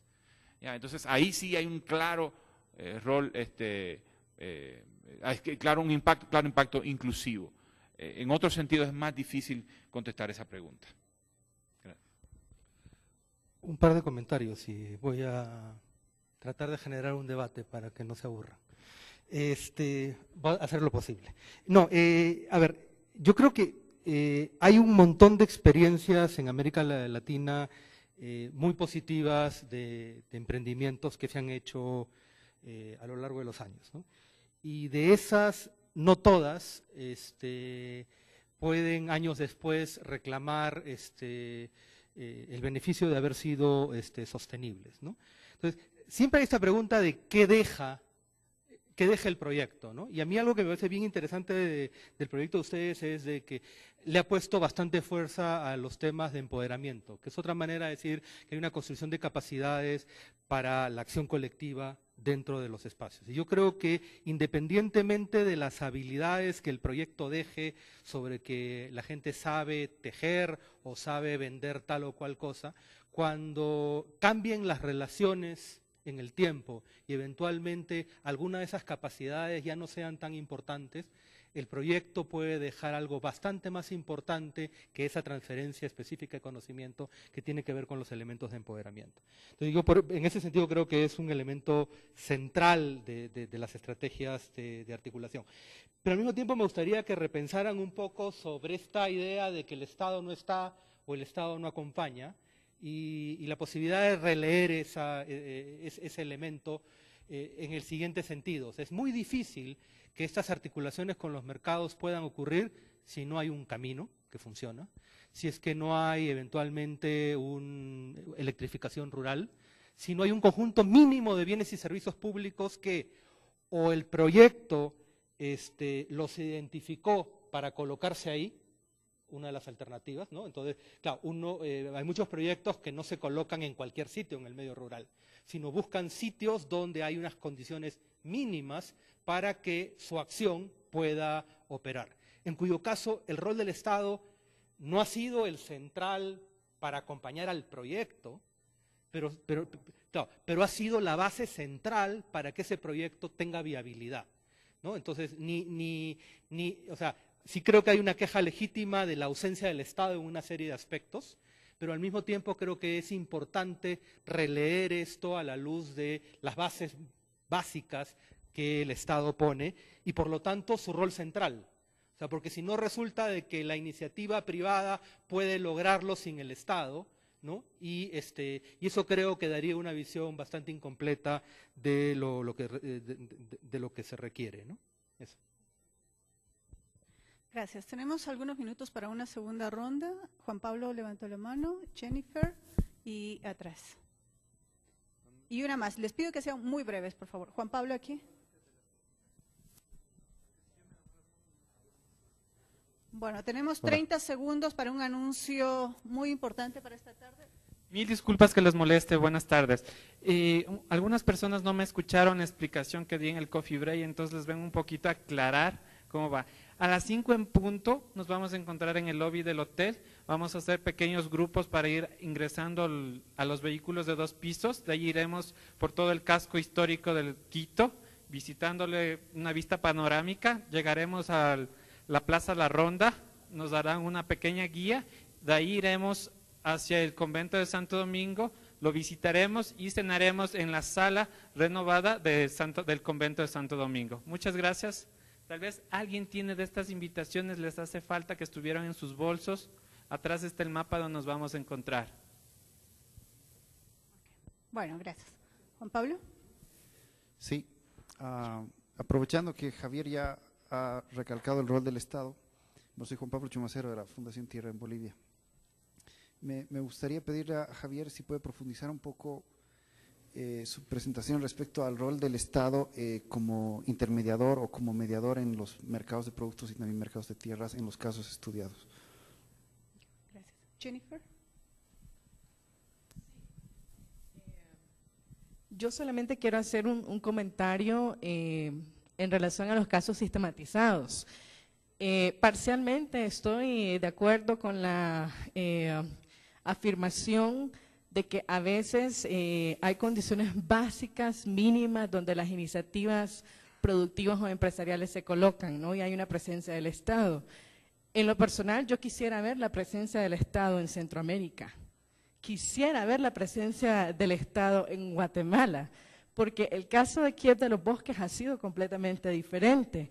Cuando estas mujeres pasaron de $0 a $70 por día, entonces vistes ahí que estas mujeres empezaron a introducir el agua potable a su comunidad, pagaron ellas el acueducto y pagaron por la electricidad. ¿Dónde estaba el Estado?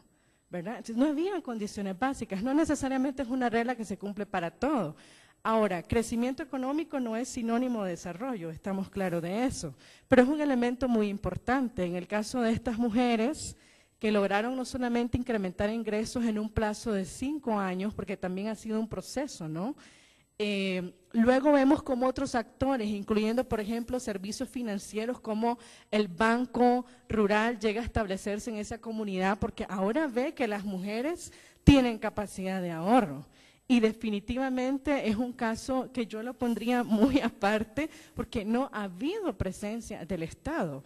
Al contrario, lo que ha habido es un rol protagónico del sector privado, llámese Agexport, llámese Kiet de los Bosques, llámese otra empresa, que empezaron a apoyar a estas mujeres en su acceso a mercados internacionales.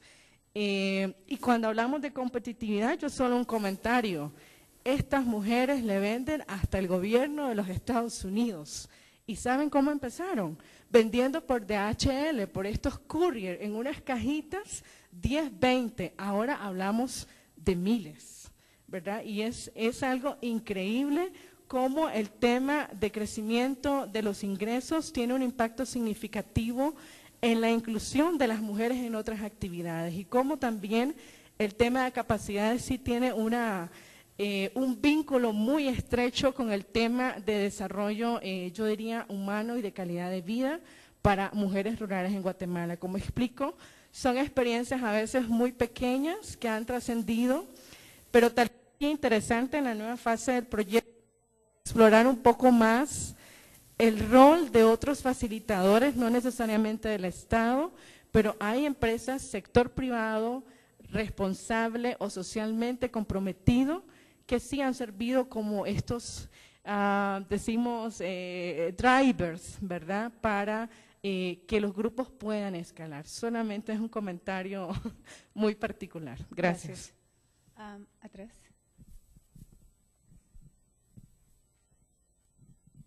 Buenas tardes. Quisiera referirme al caso Tungurahua y en ese sentido quisiera aportar un proceso que tiene más de 10 años y ha sido fuertemente acompañado por agentes externos, pero en ese proceso se ha ido facilitando procesos de participación ciudadana muy fuertes que han dado lugar inclusive a plantearse una nueva institucionalidad del poder público en la provincia, ¿sí? Reforzado en las últimas épocas por un proceso muy fuerte de descentralización y ejercicio de competencias. Gracias. Gracias. Y la última, por favor. Atrás. Sí, soy Grace Guerrero de la Pontificia Universidad Católica del Ecuador, en la Facultad de Economía. Primero, para Patricio, quisiera saber cuál es el tamaño, cuál es la escala de la que se habla cuando hablamos de pequeña minería, dado que usted también ha hecho una alusión a un artículo presentado sobre el caso Ecuador y el error existente entre la interpretación de ingreso y producto. Lo siguiente que quisiera preguntarle a Pavel, ¿verdad? Sí. A Pavel sobre los estudios de caso. No escuché muy bien sobre la generación de capital social que se haya generado a través de estas experiencias, de las 7 experiencias, que es clave para generar la sostenibilidad social. Y por otro lado, quisiera consultarle qué rol vería que tiene que jugar el Estado, dado que ha sido tan débil, pues qué rol recomienda que debe jugar. Y finalmente para Javier Escobar, usted mencionaba también que hay cambios en las relaciones de género, dado que ha habido un mayor empleo, y veo que también es generalizado que este mayor empleo sí genera cambios en las mujeres y en las relaciones de género. Yo quisiera saber si ha habido cambios en el acceso y en el control para las mujeres y sobre todo si ha habido cambios en estas relaciones que son inequitativas, porque a veces las mujeres terminamos teniendo 3 cargas laborales en vez de 2 o de 1. Eso serían las 3 inquietudes. Okay. Muchas gracias. Entonces, 1 minuto a cada uno para dar unas respuestas sabias. A ver, sobre esta última pregunta, en general se ven algunos procesos de mejoras, apropiación de ingresos y en casos de los que yo conozco en la parte más rural del Perú, asociados a cambios en las legislaciones mayores, donde ha habido la obligación, por ejemplo, de registro de la pareja conyugal sobre el predio, sí hay algunos cambios en algunos territorios sobre lo que pueda ser acceso y control. Pero en general, la impresión que uno tiene del conjunto de casos es que se abren ciertas puertas, hay ciertos beneficios, hay un mayor empoderamiento, pero las estructuras de género no cambian en lo esencial, ¿no? Sobre el rol del Estado, ahí me parece bien importante. Uno es que el Estado tiene varias dimensiones, ¿no? Hay un Estado local, hay un Estado regional, hay un Estado nacional. Y el Estado es cooptado o captado por intereses concretos. Entonces, ahí donde hay evidencia de coaliciones más amplias y coaliciones fuertes, transformadoras, hay mayores oportunidades para que, lo que decíamos, para que la dotación de bienes y servicios públicos que llega al territorio como inversión se pueda desplegada de una manera que sea más conducente a crecimiento más equitativo, ¿no? En el tema del Estado como mediador, lo normal es encontrar ausencia del Estado en los procesos de mediación y en algunos casos al Estado como parte del actor externo y no necesariamente el fiel de la balanza, ¿no? En el caso chileno de Chiloé, uno ve esa ausencia del Estado en el espacio regulador y que puede ser uno de los grandes responsables de la debacle de la industria de la salmonera, y luego la necesidad de un ingreso del Estado de manera mucho más estructurada a través de sistemas de regulación para poder recuperar la sostenibilidad de la industria salmonera, ¿no? Y un último punto, yo no quisiera minimizar de modo alguno el rol de los actores locales o del sector privado, que creo que son fundamentales, ¿no? Pero al mismo tiempo creo que, inclusive en el caso que se menciona, no lo conozco, pero con media hora de mirar yo estoy seguro que encuentro el rol del Estado en alguna parte, porque, digamos, hay una base que creo que es muy importante y que es importante no perder de cuenta, y sin por ello menospreciar el enorme rol protagónico que pueden tener actores locales para generar este crecimiento inclusivo.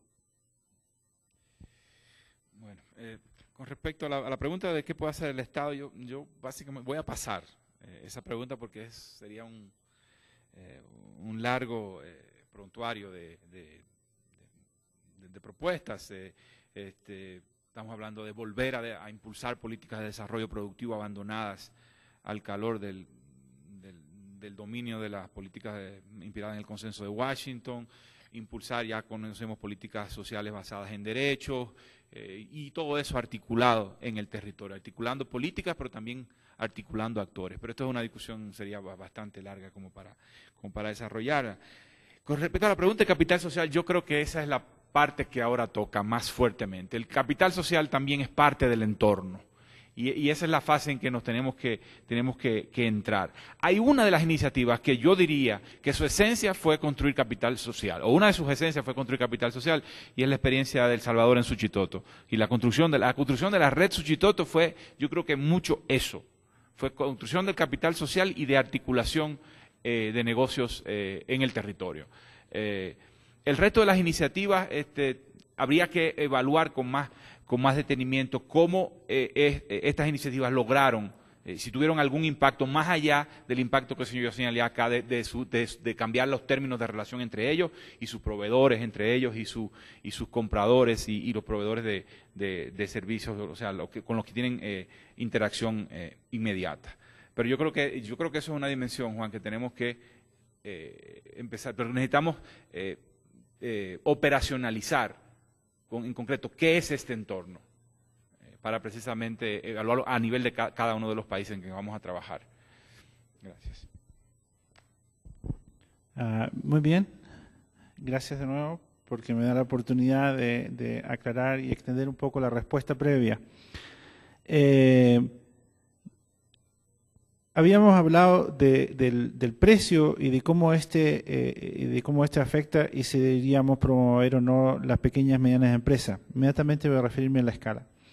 Y la respuesta, o sea, otra de las justificaciones que nosotros tenemos, ¿cierto?, para proponer esto es que hoy día y en la legislación del país, ¿cierto?, las rentas que están asociadas al mineral, es decir, el valor del mineral antes de sacarlo, ¿cierto?, hoy día se regalan, ¿sí? Y la legislación en general está favoreciendo a que ese regalo lo reciban las grandes empresas. Digamos. Un poco lo que estamos diciendo, mira, ¿por qué si estamos regalando el mineral a las grandes empresas, por qué no lo hacemos también a las pequeñas? Voy ahora a la pregunta de la escala.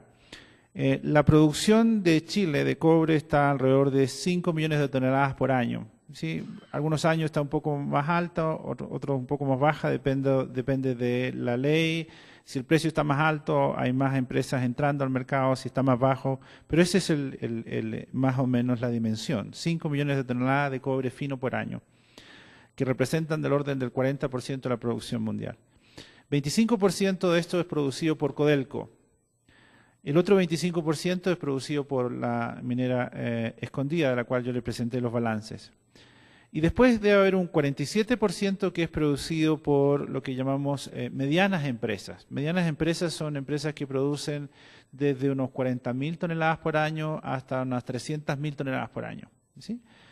Y después están las pequeñas empresas que deben producir del total de lo que produce Chile como un 2 o un 3%, tienen tamaños que van de 1.000 toneladas, ¿cierto?, por año, que en realidad lo que ellos hacen, no hacen el cobre fino, pero se estima en cobre fino.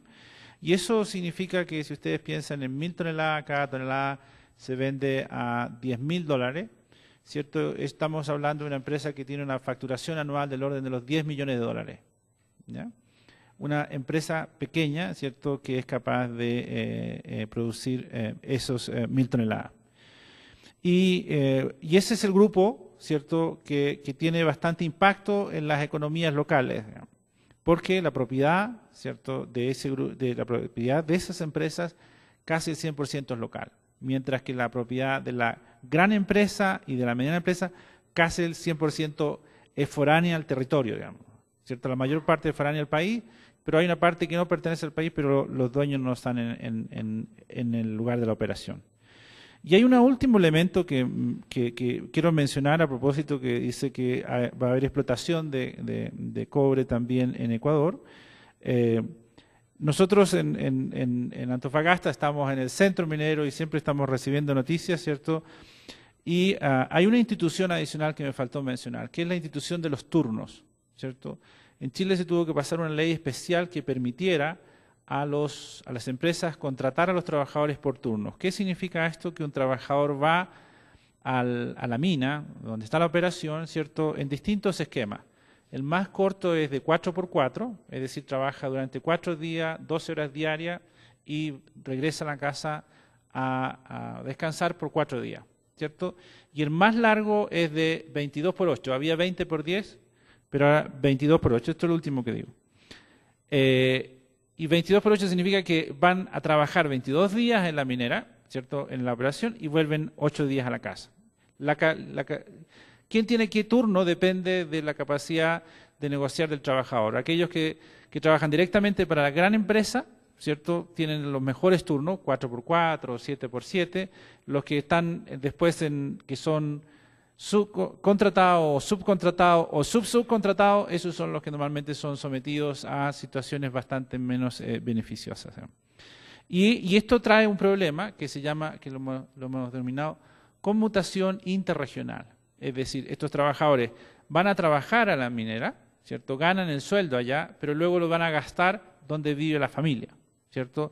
Y es el ingreso de estos trabajadores un motor importante de la economía, pero esa potencia se está colocando donde residen, no donde trabajan. Por lo tanto, cuando hablamos de desarrollo local, ¿cierto? No necesariamente el pago de esos salarios, que a veces son altos, ¿cierto?, benefician al desarrollo de esa localidad.